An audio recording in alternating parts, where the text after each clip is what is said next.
Hello guys, in this video I will show you how to fix UK Immigration ID Check app not working on Android. So make sure to watch the video until the very end. First, what you're going to do is finally close your app and instead going to go in your mobile settings. On this page, what you're going to do, just scroll down here.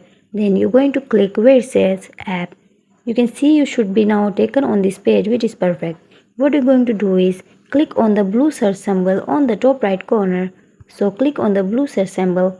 Now here, just write UK Immigration. As you can see, just click on the app in here.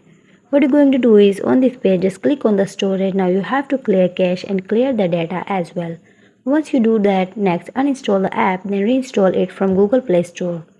You're going to simply wait for the app to completely update to the newest version, because sometimes when they release a new version, then there might be like bugs and stuff like that on the previous version.